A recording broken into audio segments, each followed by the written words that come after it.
Hello, and welcome to the President's Class, now solely on YouTube for the pandemic.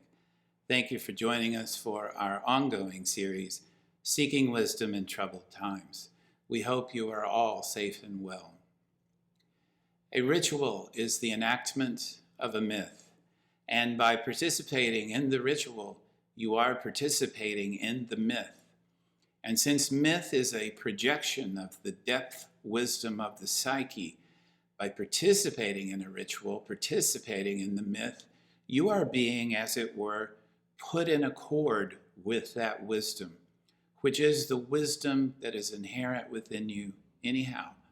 Your consciousness is being reminded of the wisdom of your own life. I think ritual is terribly important. Joseph Campbell. Stories can be interesting and instructive to hear and discuss, and at PRS we revel in doing so.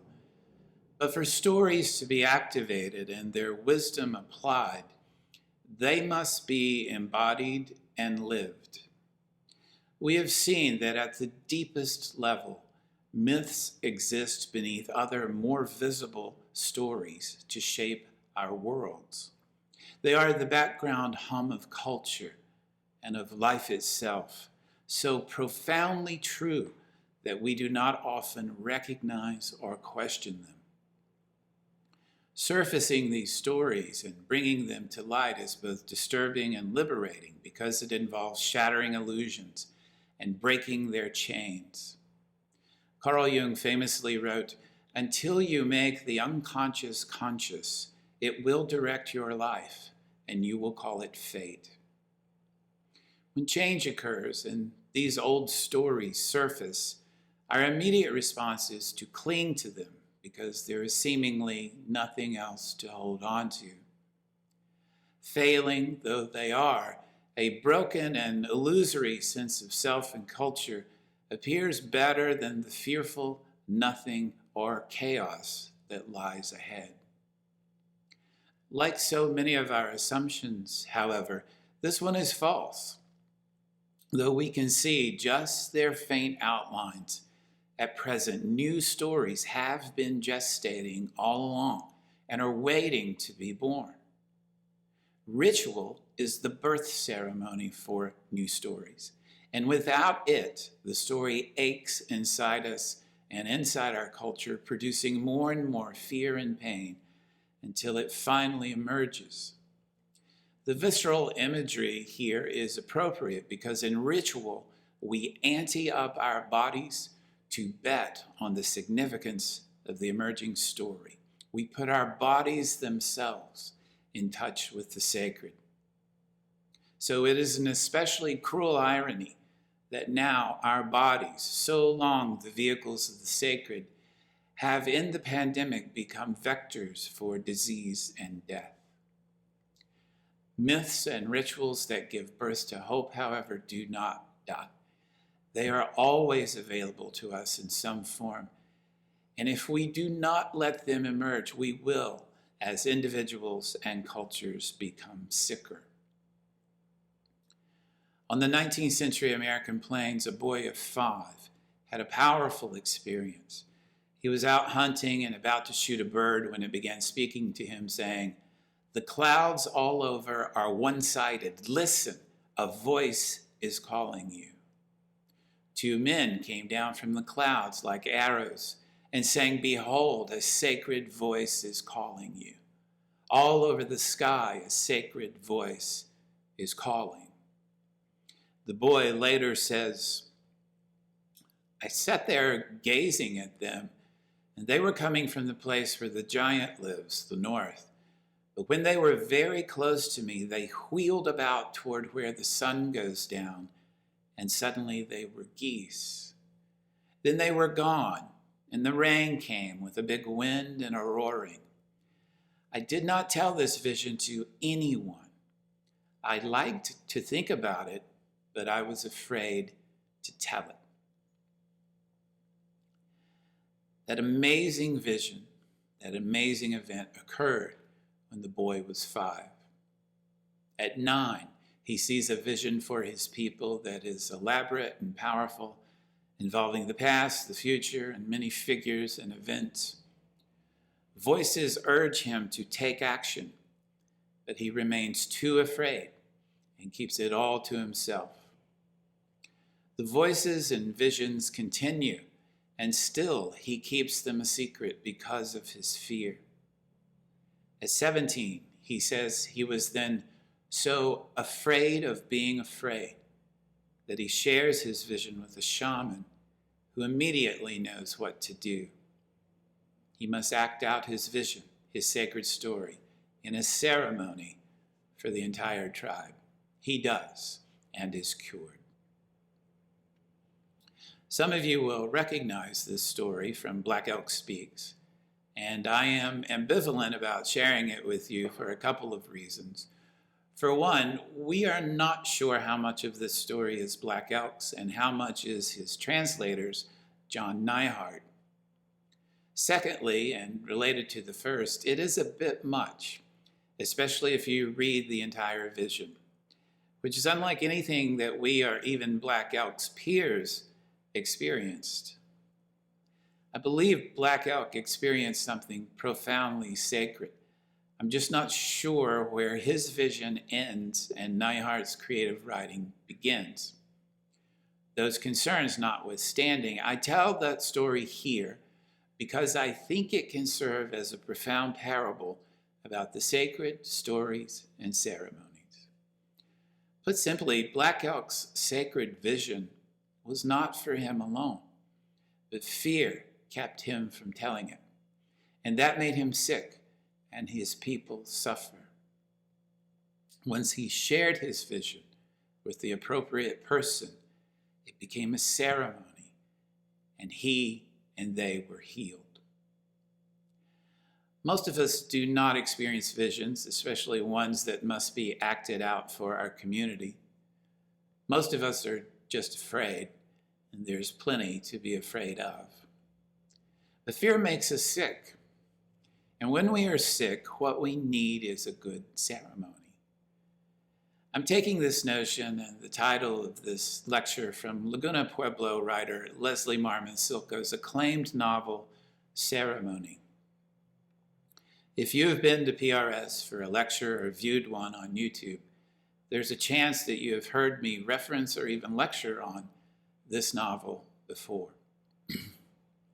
In fact, the novel has been the inspiration for much of our ideas in this series, especially about the delicacy and strength of words and the worlds that they create. The larger story of the novel, however, is one about fear, the illness it breeds, and the ceremonies that heal and bring the world back into balance. In the novel, the main character, Teo, is a Laguna Pueblo who has cursed the rain on the Bataan Death March in the Philippines during World War II. And he watched his beloved cousin Rocky sink into the mud and into death after an assault by Japanese soldiers. It was not the rain that killed Rocky, and it was not Teo who caused the subsequent drought in Laguna after he returns. But none of that matters to a person sick with fear and guilt. Teo is profoundly unwell and beyond the abilities of both the army psychiatrist and the old Laguna Pueblo medicine man. He needs a ceremony, and a new kind of ceremony, one for his time and place. And the bulk of the novel involves the detailed performance of a healing ceremony over many weeks and miles. The voice of Thought Woman, a Pueblo goddess, is heard at the beginning of the novel. What she said: "The only cure I know is a good ceremony." That's what she said. Goddess knows what we need is a good ceremony. I thought I knew something about what that meant, but recent events have revealed new and subtle notions about ceremonies that I had not appreciated until now, here in the pandemic. For we who live in the annus horribilis of 2020, we are prohibited from ritual by the threat of contagion. Our body, the axis mundi of our perceptual world, is now a vector for contagion and even death. Illness and possible death have literally come between us. If we do engage each other, it is at a great distance or behind facial coverings of some kind. Our world is now too dangerous for traditional ritual or any kind of intimate group gathering. If you're like me at all, you now have an acute awareness of this loss, the vital element of simply being together in space and time. This loss is especially acute for PRS. Not only do we miss the warmth and beauty of our space, we miss you in this space. We miss our common sacred time and territory, whether it is a regular Tuesday night lecture, a Mandy Khan poetry event, or quiet reading with others in the library. If you're like me at all, you've been thrown from depression and fear to determination and hope to vague numbness, sometimes within the same day. Without a ritual to address that situation, we veer wildly between emotions and thoughts scatter like leaves. There's much happening to us individually, culturally, globally. And while we may not have seen a vision, we are thinking and feeling in new ways as we move through this liminal zone. Such is the nature of liminality. We are changing. Old stories are passing away, new stories are emerging, monsters appear, depression weighs, hope rises. The most ancient and effective technology for dealing with change is myth and ritual. And as Black Elk saw, to have one without the other is to be unwell. If you're anything like me at all, you are suffering from the lack of contact with other human beings in a common space. Before 2020, I would not have defined that as ritual because it did not meet the anthropological definitions. Now I see how sacred it is, even without the formal elements. For example, I am fortunate to live in one of Los Angeles's many courtyard apartment complexes, and these can be unique and vital communities, even without ceremonies or stories. Because in our building, we all look out on a common space, we see and hear everything and everyone who passes through. But we were not really together. On the contrary, we were locked inside our units and in our minds. Early on in the pandemic, I decided to buy pizza, Lucifer's pizza, of course, for our small complex, just to acknowledge that in these troubled times we could be in some sort of relation. We masked up, washed our hands, physically distanced, and shared our pizza hygienically in the courtyard. "Why are you doing this?" someone asked, fairly. "To be human and in communion," I replied. I do not know if they thought it was just another cryptic statement from the president of that strange place on Los Feliz Boulevard, but we ate the pizza together. We were bodies in the same space sharing a meal, an ancient ritual. More importantly, our little Eucharist service made everyone feel connected again, if only for a couple of hours, though I suspect its effects are deeper and longer lasting than that. Another example is PRS itself. The last lecture I filmed in the auditorium was on Black Elk, and it went for nearly 90 minutes, probably because I had no audience from which to glean body language, not to mention I just enjoy talking about Black Elk. But an empty auditorium and an empty campus, such a cruel irony for an 86-year-old institution that is built on community, sharing, and growing. Staff go in occasionally for our minimal business functions, and I happened to be on campus on a recent Friday when we accidentally left the front gate open during our curbside pickup. A few of us were sitting in the library talking, and a couple walked in, a professor from the University of Washington and a doctoral candidate from my alma mater, Emory University. At the moment they appeared, I have to say that I was not myself. Tossed about by emotional and cultural winds, I was also sleepless and groggy, and so also a bit surly. I was not interested in entertaining interlopers. I just wanted to go home and try to sleep, which had been increasingly elusive. In other words, what I needed was a good little ceremony.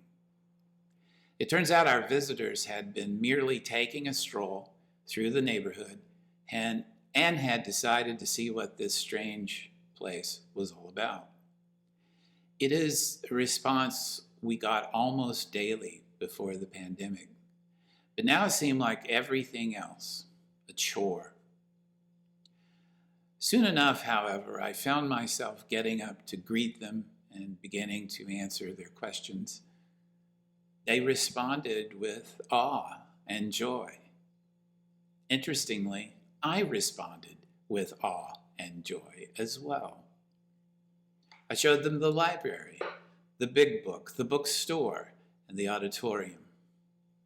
Though we were masked and distancing, we were at least in each other's presence and sharing a story, the story of PRS, of seekers and intellectual curiosity, of being human despite the forces arrayed against us.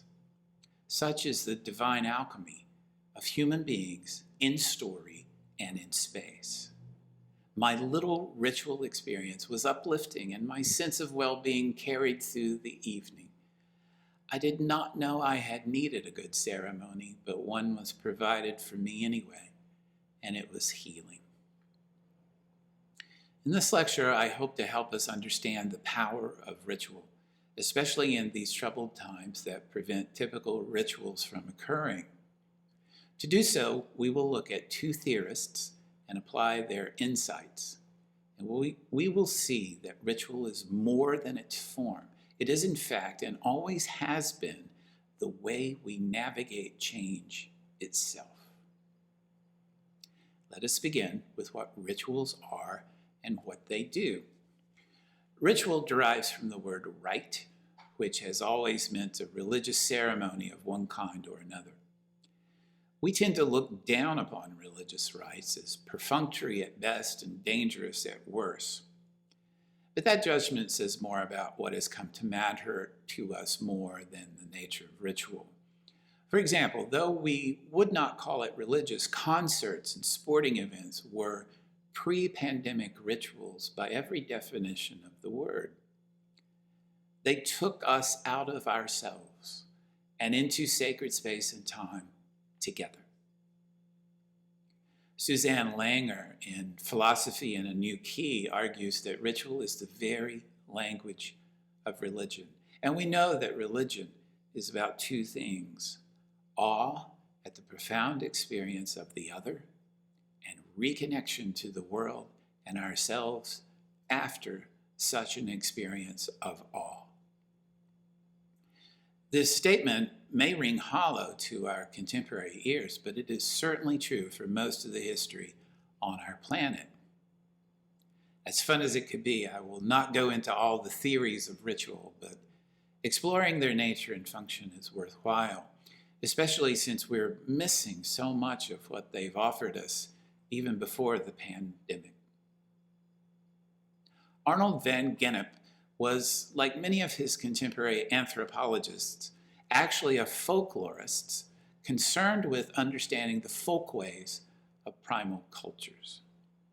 The idea was to draw upon the particulars of ethnographers in the field who were collecting information on myths, rituals, and social dynamics, then inductively create a theory based on those specifics. Van Gennep did that, and his theory was simple and powerful. He wrote in The Rites of Passage that such rites have 3 stages: separation, initiation, and return. Separation involves removing the inductee from her everyday world, which is safe, predictable, and knowable. Safe, predictable, and knowable because change literally cannot occur when everything stays the same. Initiation involves introducing the inductee to a new world, one that is unsafe, unpredictable, and unknown, and requires the participant to find her own way, thereby developing individual traits of power, courage, and self-reliance, among others.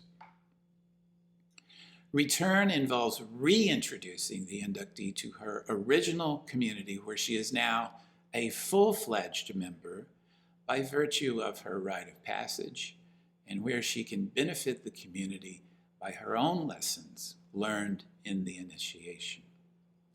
Joseph Campbell elaborated on these 3 stages in developing his understanding of the hero's journey. Van Gennep seems to have uncovered a vital element in the nature of ceremonies that we live by even today and demonstrate in a small way in our personal ceremonies and in the stripped down and spontaneous ones that I mentioned earlier. Ceremonies take us from one state of being to another. And the other state of being is often a higher level with more awareness and more communitas, as Victor Turner will say. More on him shortly. But the ultimate point here is that even with small and unplanned ceremonies, we are engaging in ritual. We are separating ourselves, even momentarily, from our everyday world, plagued as it is right now, initiating ourselves into a new reality born of contact with the other, then returning to our everyday world refreshed with wisdom, or at least momentary relief from the concerns of the quotidian. The idea is to remind ourselves that what we experience every day is not the ultimate reality. Occasionally, we need to enter the sacred space of ritual to enlarge our vision, diminish our ego, and free ourselves from its tyranny. The little unplanned ceremonies I shared before fit this pattern. It is not surprising that ceremonies have been connected to healing as well, because healing is moving from one state of being to another. But we've largely replaced this ritual function with work and love.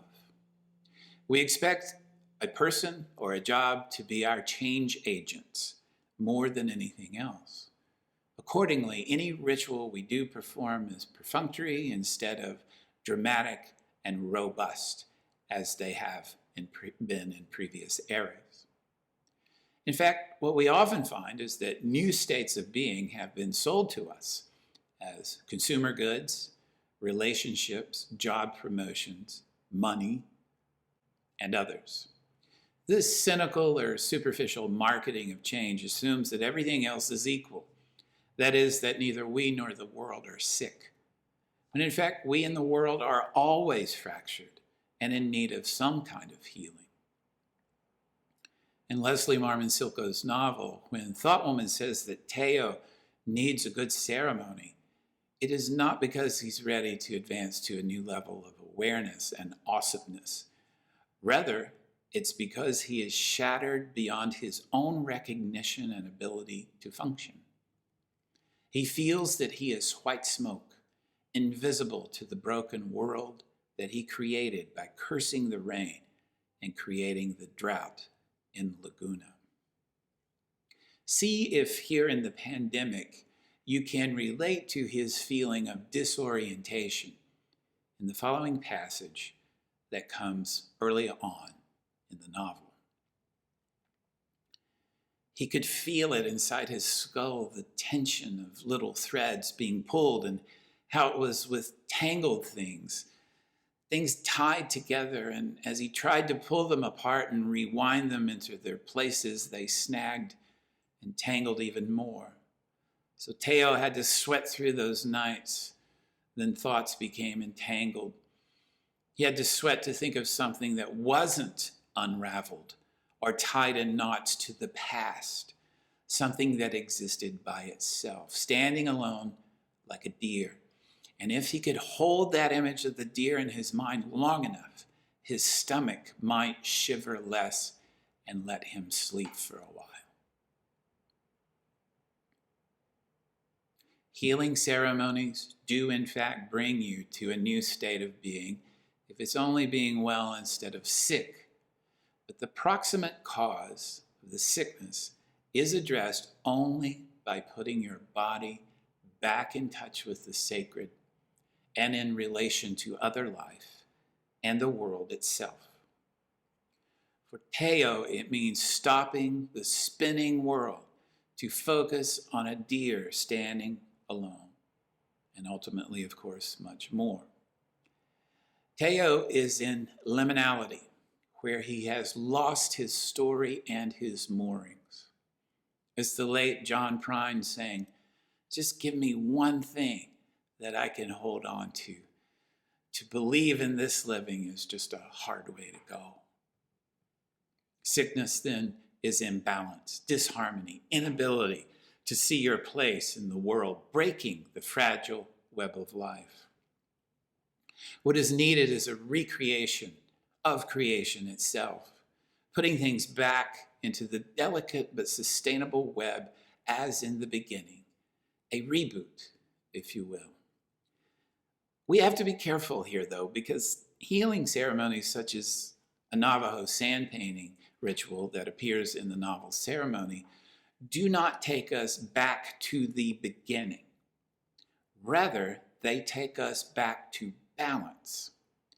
In this sense, they take us forward. Linear assumptions of time have us longing for lost Edens and golden ages and recreating them in new heavens and new earths. Ceremonies are, if they are time-oriented at all, forward-looking. Wedded as they are to specific places and times, rituals are about navigating the present and orienting us to the future when we have lost our way. Navigating the present is where rebalancing the world comes in, for individuals, for cultures, maybe even for the world, because the present is all we have. The past and future do not exist existentially. Only this moment exists. So ceremonies at their best are ways of engaging the present with our bodies more than our monkey minds. Living in the past or in the future is often called the source of our sickness. And I can say that the most unwell I have ever been, psychologically and spiritually, is when I have been connected to something unreal, such as the past or the future. We will take up reality and unreality in another lecture. This divergence of life and time is precisely the source of Teo's illness and ceremony. He cannot escape the past and how he cursed the rain. He cannot escape the future where there is no water and everything is dying. He needs a good ceremony to bring him, specifically his body, to the present and to himself. He needs to be rebalanced because his mind has thrown him off balance. What does such a rebalancing look like? It looks like what we've been talking about throughout this series, letting an old story go instead of grasping it like flotsam in a sea. Opening to a new story, no matter how painful or confusing it can be. Recognizing monsters for the symbols that they are, and aligning ourselves to the emergent reality as it becomes clear. And while there's a certain theoretical symmetry to all these ideas, ceremonies ground these abstractions in our bodies and in other bodies around us. Put another way, ceremonies center us in the real instead of in the obsolete fictions we're carrying around in our heads. What is real is sacred, and what is sacred is real. Peoples from all over the world have recognized that we live in unreality most of the time. Stories and rituals that have long since become empty of meaning, but to which we cling. What ritual does is put our bodies in touch with the sacred, that which is the deepest reality and ultimate meaning of our existence. What are the processes that make ceremonies work, to heal, to move us into a different state of being, to make us come together in community, to recenter us in the real? Fortunately, we have a profound text that asked and answered those very questions. Victor Turner, a Scottish anthropologist, recognized Van Gennep's insights into ritual and broadened and deepened them. Turner's genius involved bringing a humanistic perspective to the sometimes cold anthropological analyses of his peers. In doing so, he added two profound aspects of ceremony: liminality and communitas. Turner's 1960 book, The Ritual Process, is one of those books that will be perennially relevant because of his insights into the nature of change and the forms we use to mark it in ritual. For a terrific exploration of liminality, I encourage you to watch the lecture by Dr. Raina Manuel Paris on this channel, where she explores Turner's concept of liminality with her unique, fascinating, and relevant insights. As she notes, the world itself is in a liminal zone right now, an in-between space and time, where one way of being and the stories that uphold it are passing, but a new way of being and its stories have not yet emerged. While Van Gennep first introduced the idea of the liminal stage, it was Turner who saw in it the wellspring of wisdom regarding change itself. He notes regarding liminality, liminal entities are neither here nor there. They are betwixt and between the positions assigned and arrayed by law, custom, convention, and ceremony. As such, their ambiguous and indeterminate attributes are expressed by a rich variety of symbols in the many societies that ritualize social and cultural transitions. Thus, liminality is frequently likened to death, to being in the womb, to invisibility, to darkness, to bisexuality, to the wilderness, and to an eclipse of the sun or moon. As you can see in this brief description, liminality is all that is not ordered, an opening to chaos, which is exactly what change feels like. Liminality is loss without a story to explain it, a loss of self and orientation, and an incarnation of that loss in the body in the forms of emotions, sickness, scarification, etc. In a liminal zone, we recognize that our reality, so certain and fixed in the previous world, are fictions we can live by only for so long, because the world is always in flux and our stories always lag behind the changes in the world. Liminality is a gift, though it feels like a punishment. Here in 2020 and in the pandemic, we are, for the first time in decades, experiencing a global liminality where we are all in between together. This moment is rife with anxiety, fear, even rage, and this moment is sacred because it is teaching us that our old stories are out of line with the world, and what we need is a good ceremony to bring it all back into balance. But we cannot live in liminality. It is simply too traumatic, and it is a mistake to profane the process of liminality. We must embrace it, wait, and remain open to the new world. Not to put too fine a point on it, but Americans' inability to wait and embrace liminal uncertainty has only prolonged and exacerbated our liminality. Had we been patient and adhered to the advice of our guides, thank you, Dr. Fauci, we would already be further along on our journey, as other countries are. Officials who have refused mitigation efforts have simply been clinging to an obsolete reality, one that included them being in power and being reelected. Their inaction is equivalent to an initiate who refuses to undergo a rite of passage. He remains in a world that is no longer there, and he and his peers will be developmentally delayed, while those who turn into the liminality progress into a new state of being and a new world, a new reality. Those who remain in chaos and uncertainty until the process is complete share the unique bond of having had a common traumatic but sacred experience. They recognize one another as initiates who have become adepts. While a nod may suffice to mark that familiarity, typically a whole new lexicon of symbols reserved for the group resonate with meaning and are shared among them, but not with those who failed to go on the journey. This kind of being together is the basic idea of communitas.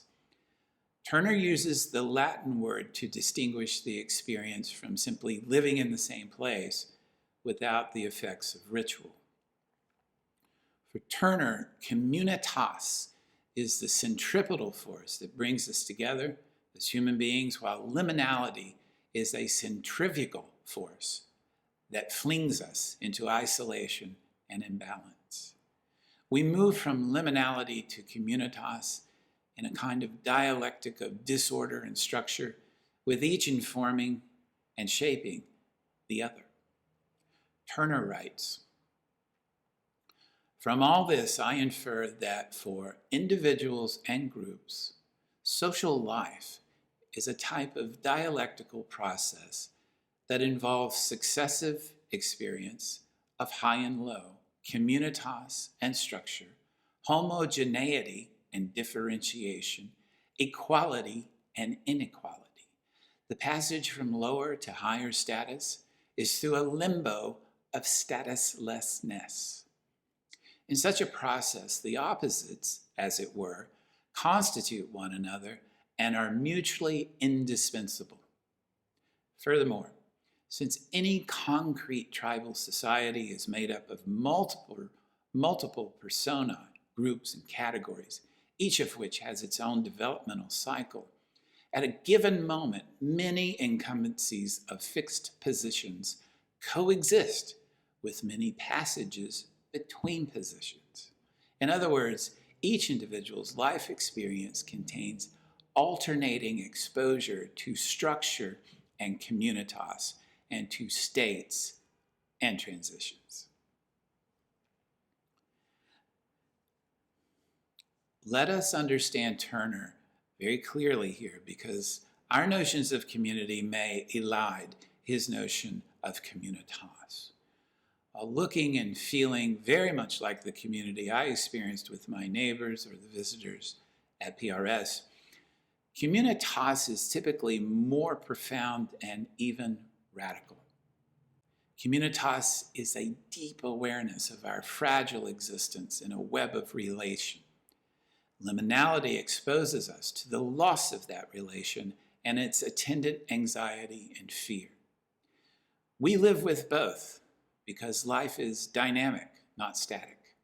It flows rather than is. While we need the stability of communitas for psychic health and even physical well-being, we also need liminality to process the inevitable change that will come. As Turner elucidates, ritual is also, among other things, profoundly political. Listen to Turner explaining the concept by current events at his time of writing. In modern Western society, the values of communitas are strikingly present in the literature and behavior of what came to be known as the Beat Generation, who were succeeded by the hippies, who in turn have a junior division known as the teeny boppers. These are the cool members of the adolescent and young adult categories, which do not have advantages of national rites of passage, who opt out of the status-bound social order and acquire the stigmata of the lowly, dressing like bums, itinerant in their habits, folk in their musical tastes, and menial in the casual employment they undertake. They stress personal relationships rather than social obligations, and regard sexuality as polymorphic, an instrument of immediate communitas rather than as the basis for an enduring, structured social tie. We see then that communitas is radical and revolutionary by its very nature. It must be, because it is nothing short of a reconfiguration of our individual lives and the culture that holds them. There is a certain symmetry in our recent catastrophes that has already been mapped by Turner. The loss of stories, the appearance of monsters, the promulgation of conspiracy, the emergence of protests. These all speak to both liminality and communitas, that is, to change, and change always means a shift in power relations. Turner writes, communitas breaks in through the interstices of structure, in liminality, at the edges of structure, in marginality, and from beneath structure, in inferiority. It is almost everywhere held to be sacred or holy, possibly because it transgresses or dissolves the norms that govern structured and institutionalized relationships, and is accompanied by experiences of unprecedented potency. The processes of leveling and stripping often appear to flood their subjects with affect, that is, emotion. Turner's description of the interplay between communitas and liminality resonates deeply for our time, when the interstices of structure are unveiled and the sins of old dogma and ideologies are called for in the service of the sacred. When Turner notes that the ritual process floods its subjects with effect, he uncovers another feature of ceremonies that are greatly missed, and that is the expression of deep emotion in the service of the sacred. Where is it in our culture that we are not only free but encouraged to allow our feelings to flow freely? In pre-pandemic existence, there were a few such places, and they were all ritual spaces: a music performance, a sporting event, a therapist's office. Certainly, some religious organizations allow for such a release of emotion, and African American churches in particular have recognized the dynamics of ritual better than most. The tensions involved in transformation need a vehicle for their release, and when this happens in a group of people in a ritual setting, the result is life-changing and profoundly emotional. As I write these words, I am called back, as I often am, to the work of the current poet laureate of the United States, Muskogee Creek writer and musician Joy Harjo. Her poetry is ritualistic itself, especially when she performs it as music with her band Poetic Justice. In I Give You Back, Harjo depicts more powerfully than I can the ritual process of liminality and emotion. Watch, listen, and take stock of your own emotions as she shares her ritual release of fear. Thank you. This poem is a poem to get rid of fear, and it works. I have before and after pictures. I release you, my beautiful and terrible fear. I release you. You were my beloved and hated twin, but now I don't know you as myself. I release you with all the pain I would know at the death of my children. You are not my blood anymore. I give you back to the soldiers who burned down my home, beheaded my children, raped and sodomized my brothers and sisters. I give you back to those who stole the food from our plates when we were starving. I release you, fear, because you were born, and I was born with eyes that can never close. I release you. I release you. I release you. I release you. I am not afraid to be angry. I am not afraid to rejoice. I am not afraid to be hungry. I am not afraid to be full. I am not afraid to be black. I am not afraid to be white. I am not afraid to be hated.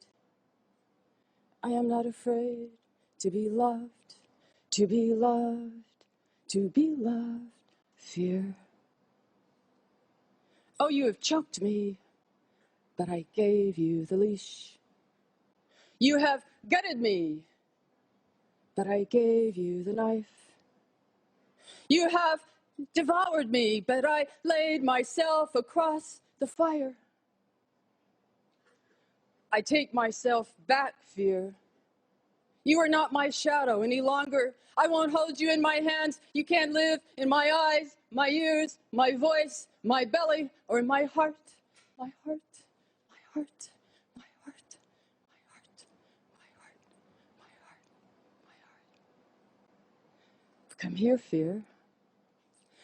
I am alive, and you are so afraid of dying.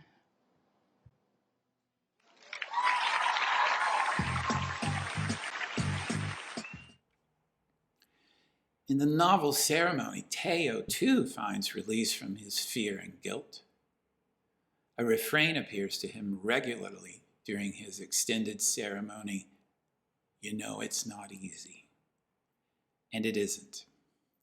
But when we get there, when we are released from our fear and anger and guilt and shame, when we come out of the liminal zone and emerge into a new story, a new world, we are flooded with emotion, as is Teo. Listen to this description. He cried with relief he felt at finally seeing the pattern, the way all the stories fit together, the old stories, the war stories, their stories, to become the story that was still being told. He was not crazy. He had never been crazy. He had only seen and heard the world as it always was. No boundaries, only transitions through all distances and time. To see the pattern is to be well again. To see the way all the stories fit together, the new ones, the old ones, to become the current one, that is the fullness of our humanity and the comfort of being alive. To see oneself not as a self, but as part of a communitas that is moved into and out of liminality together. This is wisdom. You are not crazy if you're in a liminal zone. A sacred voice is calling you.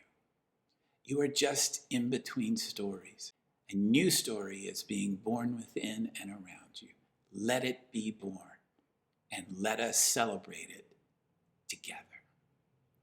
Thank you for your attention.